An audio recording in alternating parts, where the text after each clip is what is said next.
Hello and welcome. I'm Nell Payne, a former director of government relations for the Smithsonian and one of the organizers of this symposium. Richard, you've chosen to highlight two efforts led by the Smithsonian.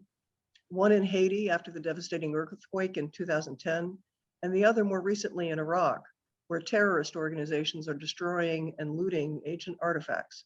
Tell us something about these projects and the role being played by women. Well, our work, the Smithsonian's work, and indeed, I think a lot of the work of the US government and many cultural organizations is inspired by the work of a monuments woman that I got to know, that I work with closely, by the name of Corey Wegner. Corey Wegner was a curator, decorative arts, up at the Minneapolis Institute of Art. She was in the Army Reserve, and she was called up during the US invasion of Iraq in 2003. And she's the one that went to Iraq, went to the Baghdad Museum that had been looted and damaged. And she's the one that put it back together, working very closely with the Iraqis. So I first met Corey in 2010 after the earthquake in Haiti, and we all watched at the terrible destruction. 200,000 people died.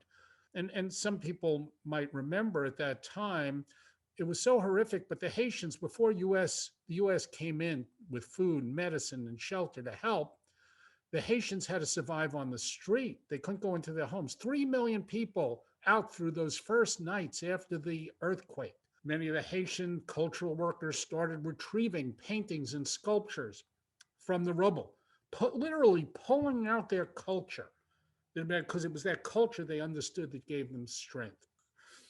And Corey Wegner, then back in Minneapolis, called a meeting in Washington for different agencies, and we looked at, can the State Department do something? Can Defense, USAID, the endowments, the archives? Nobody had a plan. Nobody had any money. But I said, we have to do something. And I was so inspired by Corey. I said, okay, the Smithsonian's going to do it. I'm not sure what it is, but we're going to figure it out.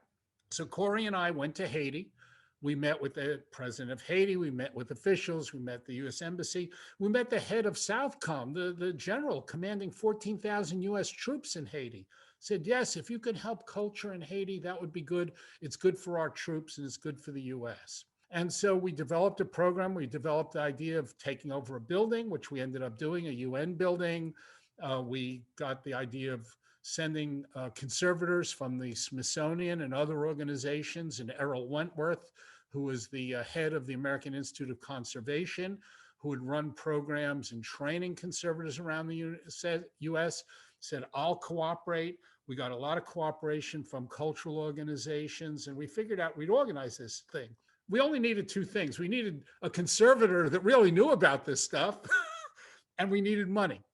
So the conservator, there was a woman who was the chief conservator at the African Art Museum at the Smithsonian, Stephanie Hornbeck. She had actually just retired the week before the earthquake. She called me up and she said, I heard you and Corey went to Haiti and you're going to do something. How can I help? I said, Stephanie, do I have a deal for you? And we put Stephanie on contract. She came back to the Smithsonian and she ended up, we sent her to Haiti for 2 years to help run and guide and supervise the conservation effort. We trained over 150 Haitians in conservation and first aid, and we saved 35,000 paintings and sculptures. We restored libraries and museums and galleries, and we really helped save Haitian culture. In Iraq, what's happened is because the cultural destruction has been accompanied by cultural looting.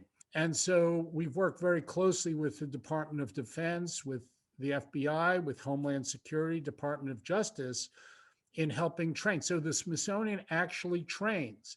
We train Homeland inspectors, we train FBI agents in recognizing looted objects from these museums. Because what ISIS was doing was taking those looted objects, selling them on the black market and getting money for guns and ammunition. And so we have, pretty tough guy folks, in these agencies taking training from the Smithsonian. And one of the great things that Corey and the team did is during the invasion, we created these little booklets with street views and satellite views, with coordinates, GPS coordinates, and so on, explanations and translations in English, Kurdish, and Arabic. So every US troop, every member of the Peshmerga, every member of the Iraqi army going into Mosul to retake it from Iraq had our booklets that was put together by the work of our Smithsonian and affiliated scholars, curators, and conservators that said, don't bomb that church, don't shoot at this mosque. That's a historic synagogue area. Don't harm it. And actually, the Department of Defense was very happy and proud afterwards to actually have listened to us when they invaded Raqqa, which has an old city wall, very ancient, thousands of years old, in actually working with us, following our advice when they took that city from ISIS.